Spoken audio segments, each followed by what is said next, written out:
রিয়া, কাল তো 15ই আগস্ট, ছুটির দিন। লেট নাইট গেম হবে, সকালে ঘুম থেকে ওঠার কোনো চিন্তাই নেই। তুই সত্যি মনে করিস 15ই আগস্ট মানে শুধু কি ছুটির দিন রোহান? তা নয় তো কি রিয়া, সকালে টিভিতে একটু পতাকা তোলা দেখবো, দুপুরে জিলিপি খাবো, ব্যাস কাজ শেষ। তাহলে শোন, আজ থেকে অনেক বছর আগে এই দিনটাকে ছুটির দিনের জন্য ঝুলেছিল।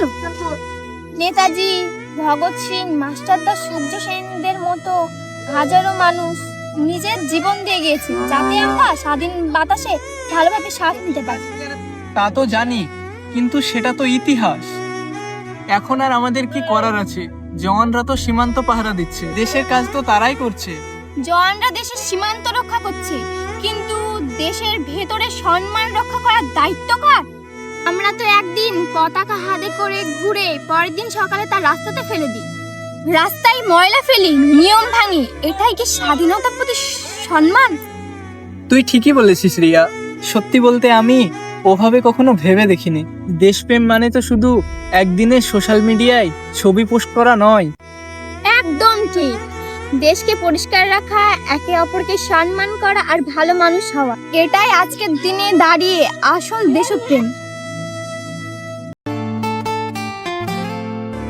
কাল সকালে চল রিয়া, দুজনে একসঙ্গে পতাকা উত্তোলনে যাব। আর শুধু একদিন না, দেশ সবসময় দেশের একজন দায়িত্বশীল নাগরিক হিসেবে থাকার চেষ্টা করব।